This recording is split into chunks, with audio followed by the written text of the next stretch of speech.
pleasure of interviewing Mark Moody, owner and brewer, master brewer.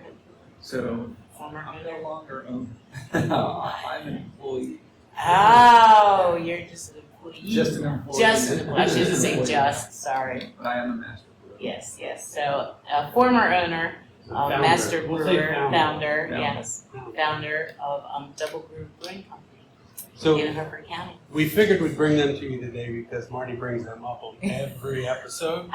Just about. So Marty, if you haven't seen that, Marty mentions what that. Well, thank Oh, I you. think you help out too. I I do think too, you I bring do it up too. too. Yeah. Yes. She Yeah. got married here. I so- did. It's their first wedding. Yeah, it was exciting. It was a lot of fun. I had, speaking of which, just as a side, we were at Boston Barrel House like a couple weeks ago, and I was talking to my daughter earlier that day, and I was saying it'll be cool if we get big enough with our podcast that like if I'm going somewhere and I see somebody looking at me, like maybe they'll know me, recognize me from the podcast. So we went to Boston Barrel House. This guy comes up to me. Brian and I are sitting at the table. Are you Marnie? And I'm like, yeah. And he's like, I'm Tom. It's nice to meet you. I saw your wedding pictures and it was great and they were beautiful and I just wanted to say congratulations. And here I thought I was gonna have a funny story for Jenny about being recognized from the podcast. That was funny though. That was funny too. So that was cool. So we're gonna interview Mark and have some questions for him about his wonderful brewery. Or was your former brewery?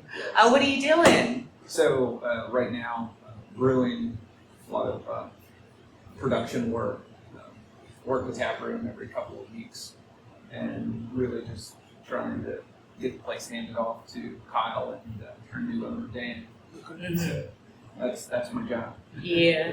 Very cool. All right. So what sparked your passion for beer, and how did that impact your decision to start a brewery? It was just a hobby, something for 20 odd years. Just brew beer at home.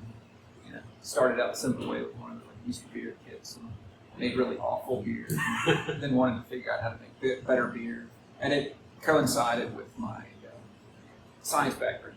I've been a scientist for 30 years, so I was always fascinated by biology, particularly yeast metabolism, that kind of thing. So I studied, throughout the course of the years, I studied brewing beer a lot, and then I went back to school to be a classically trained brewer. Retired from healthcare and decided to do this. That's awesome. So how much does science actually play into the brewing process? It's really everything, because there are two different levels when I think of brewing. One is just a brewer, somebody who's learned through experience, and then there are master brewers who understand the science, and they're the guys and gals who have to fix problems that may come up during the process, and we solve all of it by science. We're trying to figure out sedimentation rates via Stokes' law, or we may be running into a carbonation issue and we have to solve it with partial pressure gases. And so everything is flow dynamics, physics, chemistry, biology. What if your yeast stalled? Was it a metabolism issue? Was it an environmental issue? Was it a food issue? That kind of thing. So every problem that comes up, we really start with basic scientific tools to solve that problem and fix it and keep moving. So that's kind of where that whole master brewer part comes in. Next time you're drinking that beer, just remember that. All the science that went into that. It's a lot of stuff. There's a lot of science. So how did you determine where to start the brewery? That's a really funny story. It was super painful. I mean, it's like one of the worst things ever. Everywhere we looked in Harper County, it was either bad water, meaning it was on a well and septic, or it wasn't zoned appropriately to be able to brew beer because the current laws in Harper County said you had to be a a pub, or this isn't a pub, this is a brewery with a tap room. It just, everything we touched turned out bad. And we're like, wow, this is never going to happen. And I mean, we even said, what would it take if we just bought a farm? Because, it's easy to be a farm brewery. You just have a farm and throw some hops on it and have a little bit of a yield and use it in beer, right? Yeah. But we quickly gave up on that. And we happened to be coming through the park here, the industrial park, and we spotted this space and ended up talking to the owner of Not Just Facts, who happens to be the landlord of this building. And he was fantastic from the moment we met him. He's been part of our success. Pretty much anything we wanted to do, he just tells us to do it. He lets us do it. He worked with us on the lease. And at this point, we were like, great landlord, great location for us. It's out of the way. We really purposefully didn't want to be in a high foot traffic area like downtown. Yeah. I don't want to be able to do our own thing, and we figured people would travel to see us as a brewery. But we had to get the law changed in Harford County to be able to do business in here because it, again, wasn't zoned correctly. So we actually had the zoning changed at the county level so that if you're in an industrial or light industrial area, you can brew here. How did you convince them to Hired a very expensive attorney. So you paid for it. Did we pay for it? Yeah. But was it worth it? Oh, it was worth it. Yes. It was worth it. And several people have benefited from that legislation because it just, the county even admitted they hadn't cleaned up the code, so to speak, in a number of years, and it needed to make more sense because back in the day, everything was pub. Yeah. Yeah. Now they're breweries. So it was definitely worth it. So how were you able to sustain the brewery because it opened right before COVID? So how did that all work out? When it happened, when we got shut down, it was scary, sure. But the one good thing about it, the one thing that made us feel a little bit better about it, and I know this may be morbid, but we knew we weren't in the boat alone. Everybody was facing the same issue. So we felt like it was a level playing field, even though we had only been open, I think, less than 3 months at that point, maybe even less than 2. We felt like we were in the same boat as everybody else. So we knew we were all going to be figuring it out together. And it really wasn't as difficult, looking back, it wasn't as difficult as continuing a successful business. It was just the daily adaptation of whatever was coming on. The rules were changing every day. So you just took the attitude that whatever happens today at work is just going to be whatever happens, and we'll adapt to it. And we really bought into it in the sense that this tap room only existed from this wall to that wall. Okay. And it was kind of funny when we opened, we were at 100+% capacity day one, and we really didn't know what we were going to do. We kind of panicked. We were like, okay, this is a little bit more successful than we thought it was going to be. Which isn't such a bad thing. It's not, but we had no idea what to do. Right? Figuring out this logistics. Right. But when COVID hit, it slowed everything down. And then when they started changing the seating matrix for occupancy and that kind of thing, we were able to go to our landlord, and our landlord, Mike Parker, said to us, well, look, it's just cubicle space for me. He said, you can have from this wall over, just do the renovations and it's yours. I'll just move the people over. So that's how we bought into it. We expanded during the middle of COVID. And then, the whole migration towards trying to get people outside. Mm-hmm. So we were like, well, we need a deck, but we're on a parking lot because we never envisioned being able to put a deck out.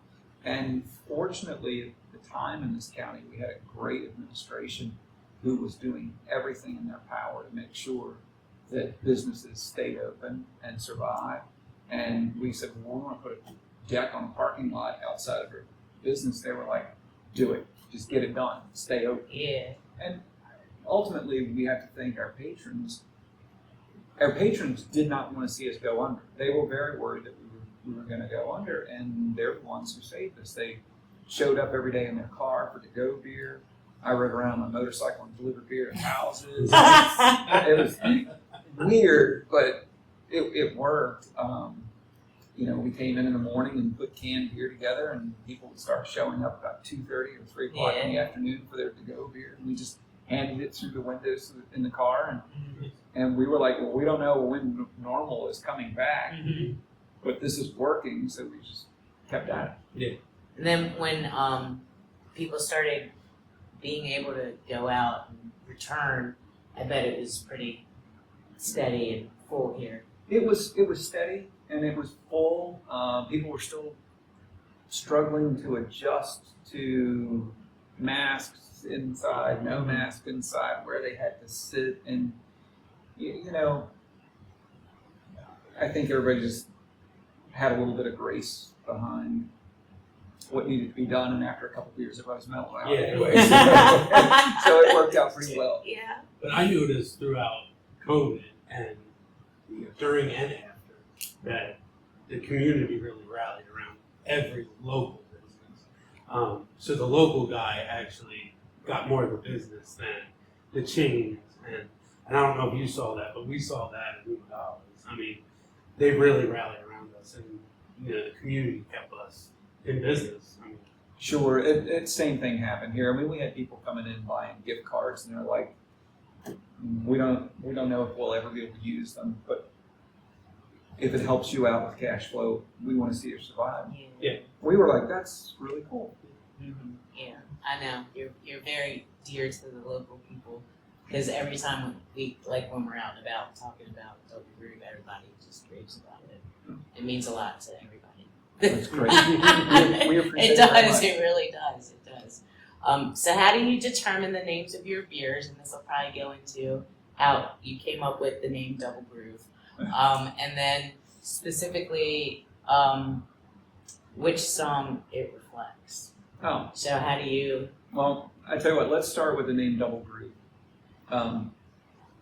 Double Groove was one of those other legal adventures that we spent like a year on. It was not the first name, wasn't the second name. It was like the 54th name. Wow.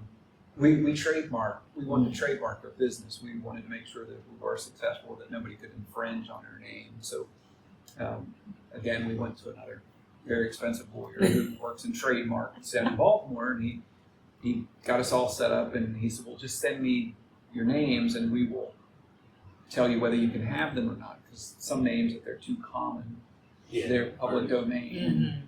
And Yeah. other things, if they're too complicated or if they seem like they're infringing on somebody else, they will say no.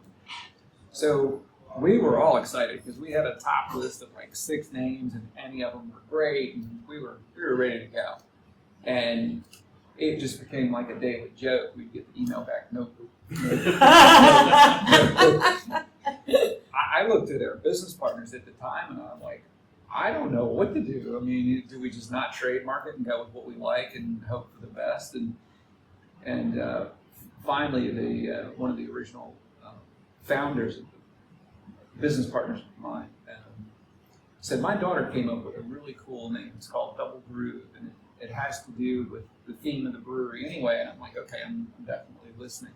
And it's all about the number of grooves that are engraved on the side of a vinyl album, and it's very popular in England where they'll double groove it. And up there is a double groove album, the Monty Python album. They were one of the very first ones to do it, and they did it because they were jokesters. If you bought the album and you're listening to it and you heard a skit you thought was super funny, if you took it over to your friend's house and you tried to drop the needle in the same place and find it, you couldn't find it.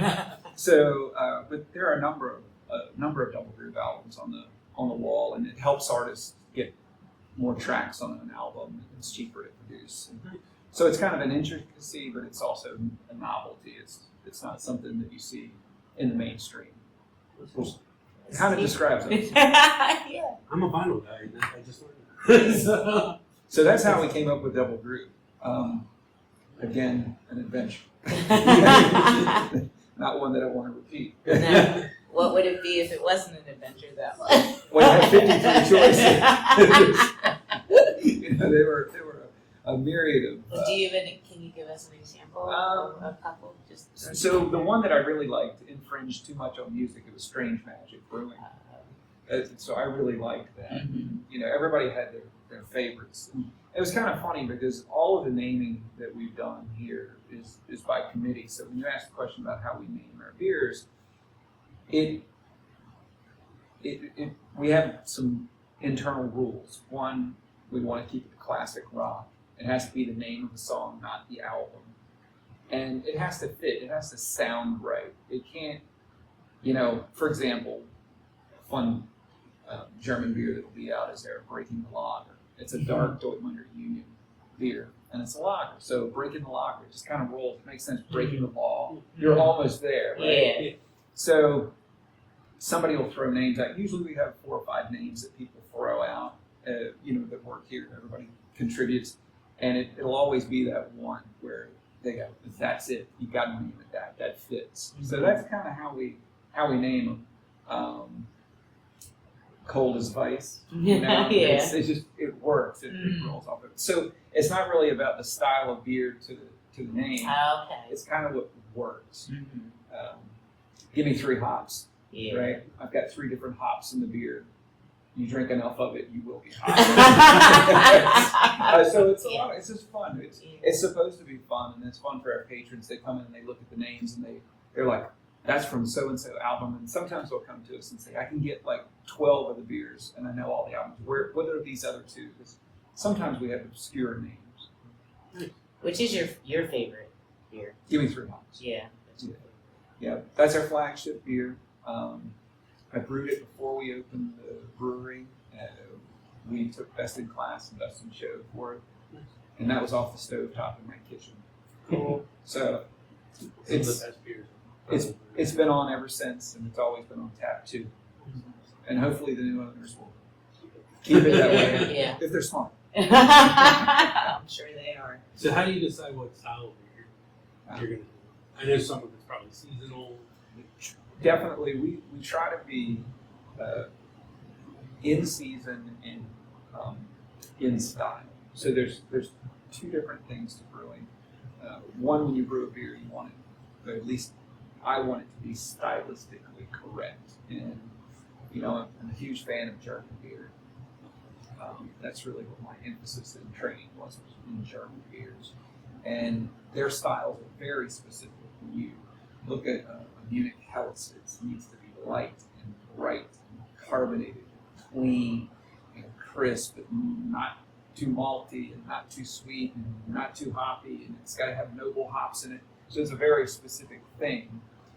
So when we call a beer a style of beer, it's true to style. So first off, it has to be stylistically correct, and then secondly, we try to look at beers from around the world. I do a lot of historical beers, so we try to make sure that they're historically accurate and correct.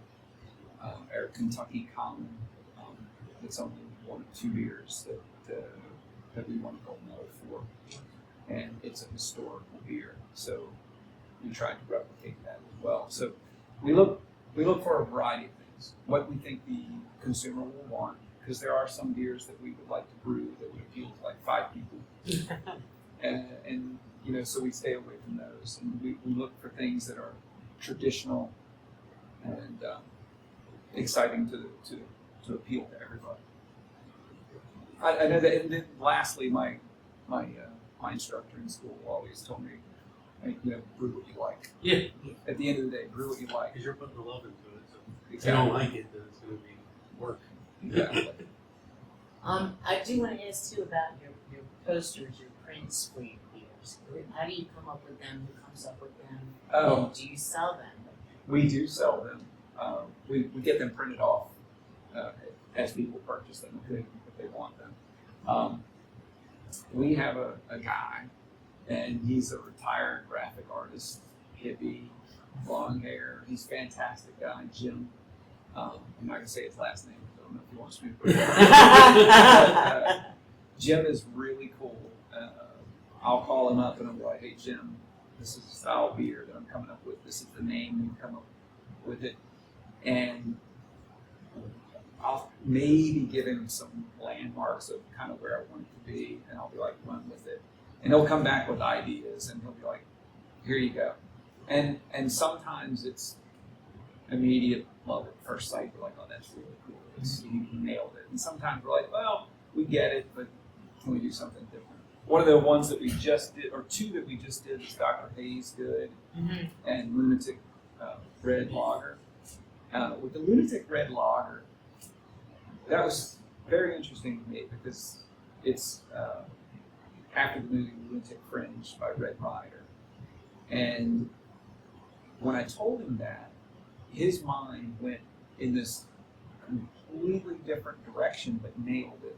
He wanted to do the whole kind of HAL 2000 thing. So when you look at the can, it's the red eye from HAL with the can.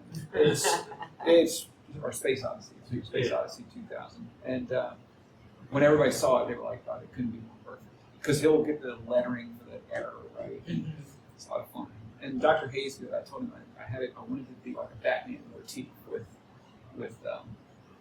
Two-Face on it, and again, he just nails it. So that's how we do it. No, cool. And we give him free reign. We want him to feel like he's part of all this, and he's done a really good job at keeping their brand very tight with their labeling. So it's not just random. One day, rainbows and kaleidoscopes, and the next day, newsprint or something. Does he come in? Oh yeah, he comes in. I'll see if I can pick him out. Long hair. It'll be my hunt. It'll be my scavenger hunt. Scavenger hunt for people. So how long does the process of making a beer take? Varies. Typically, you're going to be about 14 days on an ale. Sometimes 21 days, like on an IPA. When you start moving over the lagers, you're talking anywhere from 6 weeks to 90 days, depending on what I'm making. So, like Oktoberfest, I have a couple of beers that I make purely traditional, and they lager in the tanks for 90 days. And they just take up a lot of time and space and money, but they're well worth it. Yeah. We only make them once a year, even though they're very highly rated, and it's too time consuming to do that.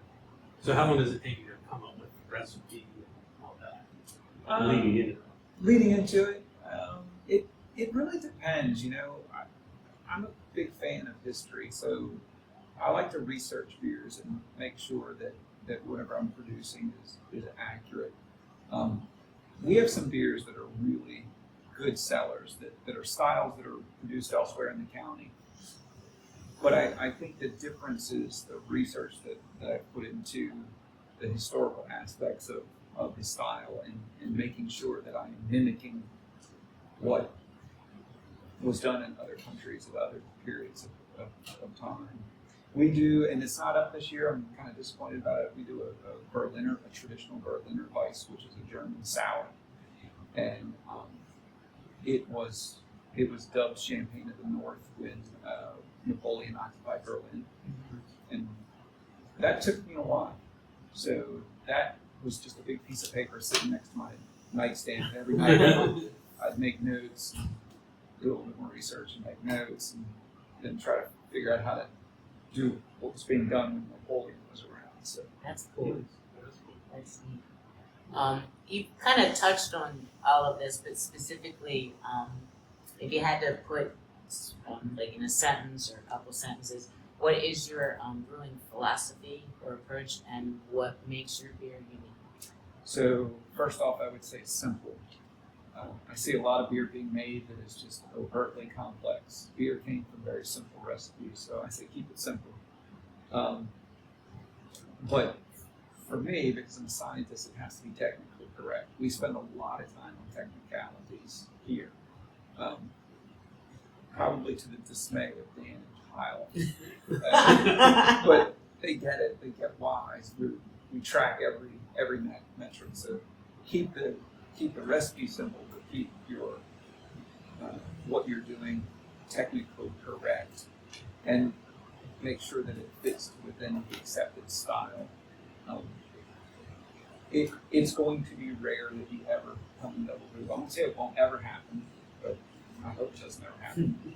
But it's going to be a very rare day when you come in and you ask for a beer that you know what the style is, and you pick it up and you drink it, and you're like, that's not the right style. That's just not going to happen. So keep it simple. Be technically good with what you do, and make sure it's the style. And I think if you do those three things, you can distinguish yourself. How do you support local businesses and colleges? Well, I think it's like most things.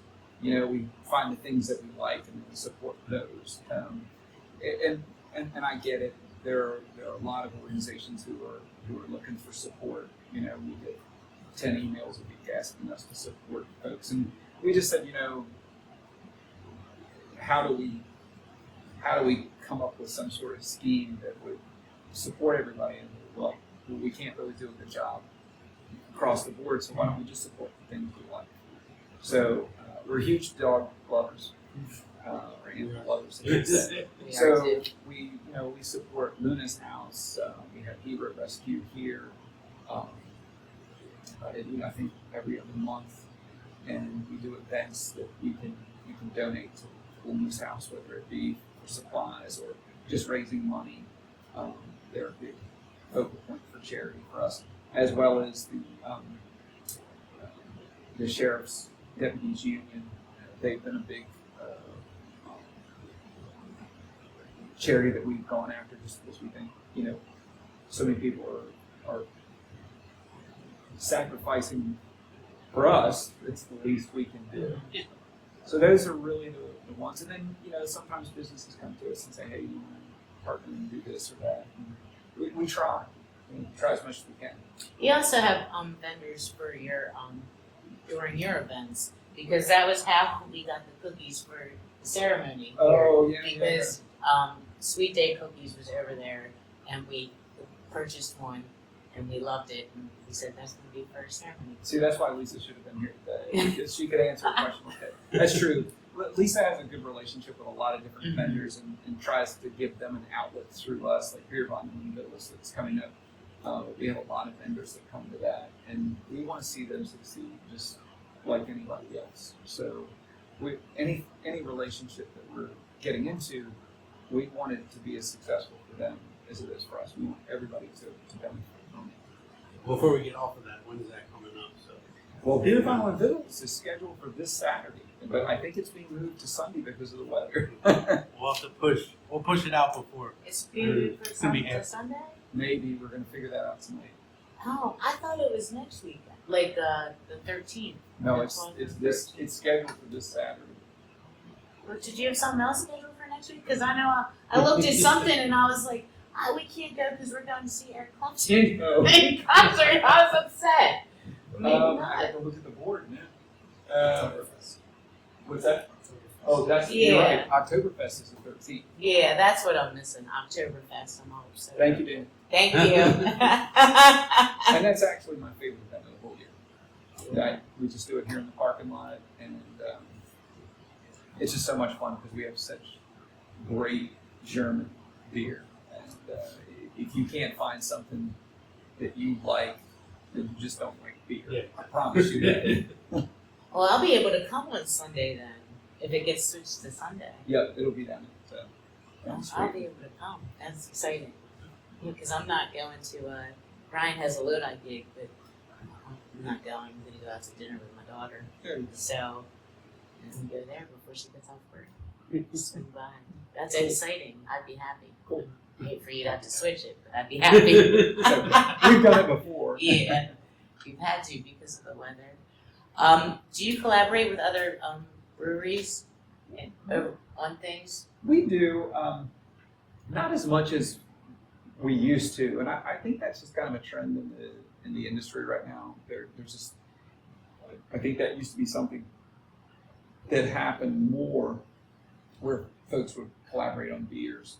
Having said that, we just collaborated with Falling Branch and Hopkins on the Flock West Coast IPA beer. Oh, okay. So that was the three of us. But I tend to think of collaboration a little bit differently. We all work together. If somebody needs something and they're absent, they don't have it, they'll call and say, hey, do you have a bag of this, a bag of that? We do that with independent. Independent will call us, we'll call independent. We've got other breweries call and say, hey, our keg machine doesn't work. Can you clean some kegs for me? And we're like, sure. We want everybody to succeed. Yeah. And we have another brewery that's up and coming in Harford County, and he's like, can you come by and just look at some things and see Oh, things that's right? cool. And we there's a great camaraderie, I think, through the industry, but we haven't been doing too many beers together. So, when do you start preparing, going back to Oktoberfest, for Oktoberfest? So I start usually in May and June. I'll start acquiring the ingredients in May. Probably June 15th is like my cutoff date to start brewing. I'll start brewing at the end of June. And then if I don't have it all done by July and wrapped up in the tanks, I'm in trouble. Yeah. Yeah. So the 9 days. Do you try to do like one different beer each year, or do you like keep your what are your staples that every year you're gonna have? I want to do that. Last year we introduced a Dunkel right after, and I wanted to get that back on this year because it was so much it was so well received and it was a lot of fun. But it's not. It didn't make it back. And this year we have a beer coming out that's not a traditional Oktoberfest beer, but and it's one of Kyle's creations, and it's fantastic. It's a traditional wit beer. It's a Belgian beer. So we're going to be having that come out right after Oktoberfest. So yes, we do try to preview something new. It just says the scheduling just doesn't always work out. And we're always brewing ahead because your quick question about seasonal, the pumpkin beer. That's that we're doing for October 1. And then once all of this wraps up, we're going to try to figure out what we're doing for the winter. Like we're going to get our Christmas winter warmer ready for December. So we're always about 3 to 4 months ahead in brewing for what we're anticipating to come along. Some places like that. Some places just brew a bunch of IPAs and hazies, and they just do whatever they want. They don't, they're not a seasonal beer place, but we like it to be seasonal. I think it makes it fun for folks. How has your brewery's Oktoberfest celebration evolved over the years? I don't really think it has evolved. I think I just was so excited about being able to do the first one that I just came out of the gate running. I put everything into it, trying to produce a lot of great German beer. Lisa was able to secure Prost. I don't know if you knew Rick. That's German restaurant. Rick Barusko, the owner of Prost, he was fantastic. He really didn't go to any of the breweries. And we said, well, how about you just come to us for Oktoberfest? And so that became the tradition, was to have Prost here for Oktoberfest. And he did it in the rain, in the wind. He didn't care. He loved their beer. And he was like, this reminds me of being in Germany. And I'm like, okay. So I don't really feel like we've evolved it all that much. And I'm not really looking to evolve it because it really is what it's supposed to be. It's a day, week, couple of weeks for people to just come in and gather, have a good time over traditional German beer, get some German food, and just relax. That's really what it's all about. It's not about building up to some big entertainment venue at that point. It's just about trying to maintain a nice, cool place to hang out and drink great beer. That's awesome. So do you carry Oktoberfest activities into September or into October? I know some places do, some places don't. We carry the beer through that. Okay. Really, just kind of the celebration of it is just that weekend. You'll see a lot of steins and a lot of people in lederhosen, that kind of thing. So it's a lot of fun. truly is, because it's all about for me, it's all about the beer. That's what it's always been about. It's always been about the beer and trying to do the best that we can with it. So that's why I get excited about it. And I'm not trying to diminish Cheap Jam or Beer Bomb and Biddles, but they're an event, and the beer is there to support it. This is the beer is here, and everything else is to support the beer. Yeah. That's why I love it. Very cool, very cool. So what, I know you said, you were no longer, you and Lisa no longer are the owners, so do you know, like, what the vision of Double Groove will be for the future so far? I think in terms of short term, you know, if you ask me what are my short term goals, first and foremost is just survive Oktoberfest. We get through that, make sure everybody has a good time, make sure all the beer is up to par. So that's short term goal. The next short term goal is we're trying to open the space next door. So that we have explains the wall. removal of the wall. But the good news is it's not the entire wall. We're only going to be taking out about a 13-foot section, which is going to leave the perimeter. And our contractor has promised me that they'll be able to leave that, and we're going to frame it so that you can see the remnants of the mural. Oh, cool. And then, of course, the turntable is a separate piece, and that's going to come off the wall. And we're hoping to mount it into the new room. Oh, nice. So it'll be depth, and so for all the people who were here since day one, they will feel like things have changed but haven't gone away. And for people who have not been here since day one, they won't know any different. They'll think that's really cool that you got this kind of thing that's framed in. Yeah. So that's pretty cool. Hopefully we'll have that space open by December. But Because it's going to get cold. We all know how that goes. And we can't all like fit in here sometimes. So. Yeah. So that's going to be it'll be a nice room because we have our Friendsgiving event where everybody brings food and gets together so we can have food over there that people bring. It's an extra space for overflow, maybe even some small music where maybe they don't want to be on the stage, but just like an acoustic guitar playing something. Like you used to when they first opened, they had music on that side. Yes. Over there. Yeah. They used to. Yeah, very cool. We figure we can do a lot with it. Very nice. In terms of long-term vision, these guys are young. They've got youth on their side. I do not. So they have a long time to develop exactly where they want to take this. That's awesome. Yeah, well, we're excited to see what happens because Brian and I will be here. Rob will be here. Yeah. I know you'll I gotta be start making it. traveling, but we hope you come back and visit us once in a while. Yeah, I think after we relax for a while, we'll make a trip. Very cool. Very cool. Well, thank you so much Thank for you guys. It was fun. answering our questions. It was fun. We like it all, and we'll post all of the up and coming events for Double Groove. Fantastic. We'll just keep a thread going Awesome. all the time. Make sure you make it out here. Yeah.